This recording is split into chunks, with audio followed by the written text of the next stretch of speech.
kò dájú pé Tobi Amusan yóò kópa nínú ìdíje eré sísá àgbáyé àwọn obìnrin lọ́dún yìí. ọmọ bíbí orílẹ̀-èdè Nàìjíríà ní Tobi Amusan tó jẹ́ ẹṣin lórí ọ̀dàn tó máa ń bá afẹ́fẹ́ jìjàdù lórí eré sísá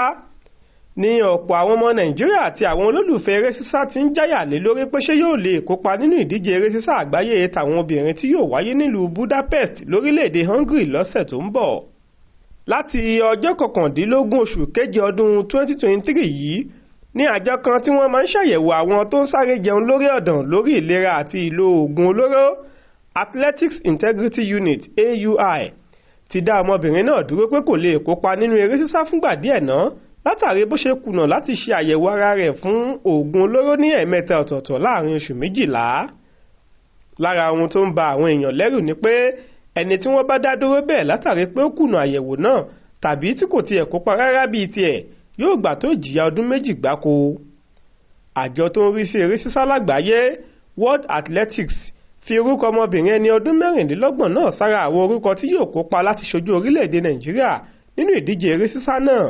ṣùgbọ́n wọ́n kọ síbẹ̀ pé fìdíhẹ́ lórúkọ náà ṣì wà, àwọn sì ń dúró de àṣẹ láti ọ̀dọ̀ àjọ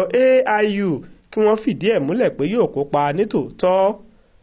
ìròyìn ti wá gbòde kan pé ọmọbìnrin ọmọ bíbí ìpínlẹ̀ Ògùn tó ti gba àmì ẹ̀yẹ lóríṣiríṣi látàrí àṣeyọrí rẹ̀ níbi eré sísá tó ti kópa nínú rẹ̀ lọ́lọ́kan-ò-jọ̀kan náà yóò kópa nínú eré tó ń bọ̀ lọ́nà náà láìpẹ́ yìí. alukoro àgbà àjọ tó ń rí sí eré sísá lágbàáyé Nicole Jeffrey ti fọ̀rọ̀ léde fáwọn oníròyìn pé gbogbo àhesọ tí wọ́n ń gbé kiri lórí ìròyìn náà pé Tobi Amusan yóò kópa nínú eré náà kò tíì fìdí múlẹ̀ àti pé àjọ AIU kò tíì fi òǹtẹ̀ lu orúkọ rẹ̀. àjọ tó ń rí sí eré sísá nílẹ̀ wa Athletics Federation of Nigeria